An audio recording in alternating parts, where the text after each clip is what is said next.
तर स्वागत आहे तुमचं शेतकरी वाईफच्या चॅनलवरती.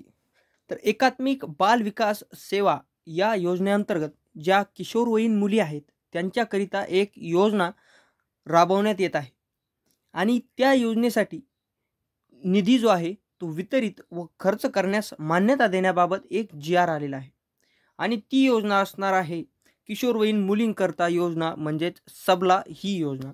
तर चला मग आता आपण पाहूया या जी-आरमध्ये या योजनेविषयी जो निधी उपलब्ध करून देण्यात आलेला आहे तो किती असणार आहे याविषयीची माहिती. तर तुम्ही इथे पाहू शकता हा जी-आर जो आहे तो 3 फेब्रुवारी 2025 रोजीचा आहे. तर इथे आहे प्रस्तावना.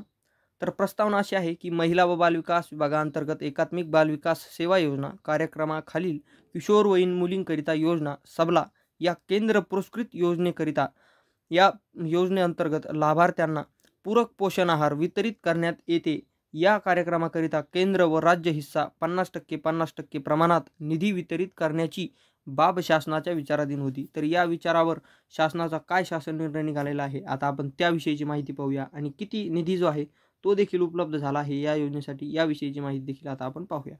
तर महिला व बालविकास विभागाअंतर्गत एकात्मिक बालविकास सेवा या कार्यक्रमाखाली किशोरवयीन मुलींकरिता योजना सबला या केंद्र पुरस्कृत योजनेकरिता केंद्र व राज्य हिश्श्यासाठी खालील विवरणपत्रातील रकाना क्रमांक 1 मधील लेखाशीर्ष उद्दिष्टांकरिता रकाना क्रमांक 4 प्रमाणे एकूण रुपये 7,86,28,000 इतका निधी जो आहे तो वितरित व खर्च करण्यास या शासन निर्णयान्वये मान्यता देण्यात येत आहे.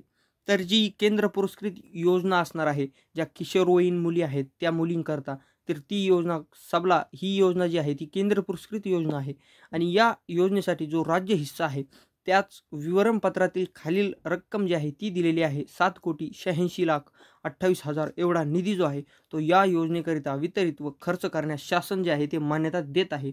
याविषयीची माहिती या जी-आरमध्ये दिलेली आहे आणि तुम्ही पाहू शकता ती कशा प्रकारे वितरित करण्यात येणार आहे व वितरणित कशा प्रकारे करण्यात येणार आहे त्याविषयीचा एक चॅट येथे दिलेला आहे. पोषण आहारात किशोरवयीन मुलीचे समिष्टीकरण सर्व साऱ्यांची माहिती आणि एकूण झालेला खर्च त्याची बेरीज करून किती खर्च होत आहे याविषयीची माहिती.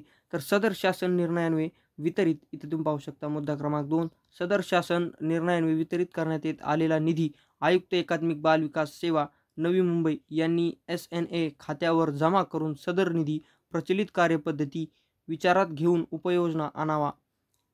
तर अशा काही प्रकारची माहिती याच्यामध्ये आता ज्या काही याच्यासाठी समिती नेमलेल्या असतात गठीत केलेल्या असतात त्यांना द्यावयाचे निर्देश हे जे आहेत ते या शासन निर्णयामध्ये खालील मुद्दे दिलेले आहेत. तर या शासन निर्णयामधून जी की किशोरवयीन मुलींसाठी जी योजना आहे सबला याकरिता केंद्र पुरस्कृत किती निधी उपलब्ध झालेला आहे तो तुम्ही आता आपल्या या जी-आरच्या माहितीमध्ये पाहिलाच असेल. तर अशाच माहितीसाठी आपल्या चॅनलला सबस्क्राईब करा आणि जर व्हिडिओ आवडला तर एक लाईक नक्की करून जा.